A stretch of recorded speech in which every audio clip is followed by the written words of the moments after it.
ہاتھ سے نہیں روک سکتا تو اپنی زبان سے روکے. فَإِن لَّمْ يَسْتَطِعْ فَبِقَلْبِهِ، اور اگر ہاتھ سے نہیں روک سکتا، زبان سے نہیں روک سکتا، تو برائی ایک کر دل میں برا جانے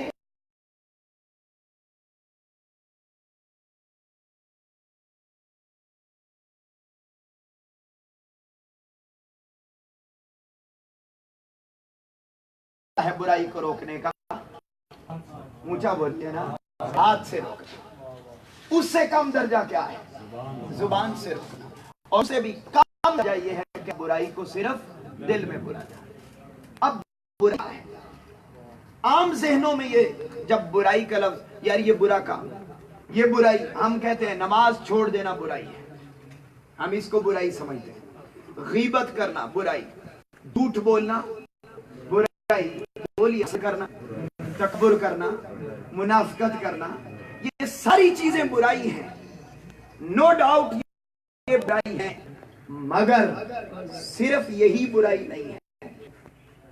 ہم کہتے ہیں اس نے نماز چھوڑ دی، برا کام، اس نے جھوٹ بولا، برا کام، اس نے یہ کام کیا، برا. اب جن چیزوں کو ہم برائی سمجھتے ہیں عرف عام میں، وہ برائی ضرور ہے، مگر صرف یہی چیز برائی، اونچا بولیے نا، صرف یہی چیز برائی نہیں ہے، بلکہ برائی دو طرح کی ہے.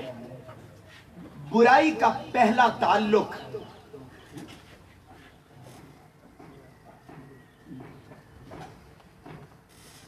ایک برائی یہ جو میں نے بتا دی کہ جھوٹ بولنا، تکبر کرنا، حسد کرنا، منافقت کرنا، اونت، یہ ساری چیزیں برائی.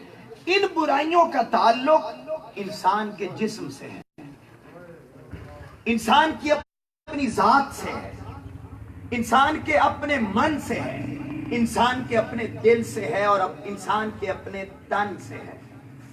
یہ برائی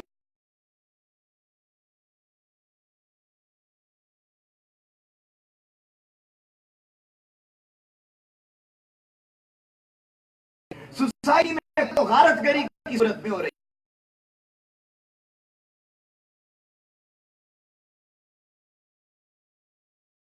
اسے آپ کہیں گے ذاتی برائی. اور یہ جو دوسری قسم میں نے بتائی، کرپشن ہے، لوٹ مار ہے، غنڈہ گردی ہے، دہشت گردی ہے، مارا ماری ہے، دن دہاڑے انصاف کا تیز عمل ہے جو کل دیکھا آپ نے، چھٹی والے دن بھی، اور 24 گھنٹوں میں جو کایا پلٹتی ہے، یہ بھی برائی ہے. اور ایک طرف یہ عالم کہ غریب مر جاتا ہے عدالت میں اور جیل کی سلاخوں کے پیچھے مر جاتا ہے. پاکستان کی تاریخ میں کوئی واقعہ آپ کو نظر نہیں آتا کہ کسی سزا یافتہ کو اس کی بیماری کی وجہ سے ریلیف مل گیا ہو. کسی کو آج کے دن تک ملا نہیں. مگر آپ سوسائٹی میں دیکھتے ہیں کہ امیر کی بیماری چیختی ہے، شور مچاتی ہے، اور غریب کی موت بھی چپ چاپ ہو جاتی ہے. جب آپ سوسائٹی میں یہ ڈسکریمنیشن دیکھتے ہیں، یہ جب آپ تضاد دیکھتے ہیں، تو برائی کا ایک اینگل یہ معاشرتی عمل ہوتا ہے. اب منہاج یوتھ لیگ اس مقصد کے لیے شیخ الاسلام ڈاکٹر محمد طاہر القادری نے قائم کی کہ میں یہ جو دو طرح کی برائی ہے، شیخ الاسلام ڈاکٹر محمد طاہر القادری نے آقا علیہ السلام کی سنت پر عمل پیرا ہوتے ہوئے، اور آج سے 1500 سالہ عرصے میں جتنی بڑی بڑی قیادتیں آئی، جتنے بڑے بڑے نام آئے، جتنی بڑی بڑی لیڈرشپ آئی، تمام لیڈرشپ کو سٹڈی کرتے ہوئے، اور پھر سب سے بڑا قائد تو تاجدار کائنات صلی اللہ علیہ وسلم کی ذات ہے نا. جب آپ نے سوسائٹی میں اسلامی ریاست بنانے کا عمل شروع کیا، اسلام کی تبلیغ شروع کی، انقلاب برپا کرنا شروع کیا، تو آپ کا پہلا فوکس بھی نوجوان تھے. اس لیے کبھی سلمان فارسی کو لے کے آ رہے ہیں، کبھی نوجوان بلال حبشی کو خود لے کر آ رہے ہیں. نوجوانوں پہ فوکس کیا. شیخ الاسلام ڈاکٹر محمد طاہر القادری نے بھی دیکھا کہ سوسائٹی کے اندر نوجوان پیرا روی کا شکار،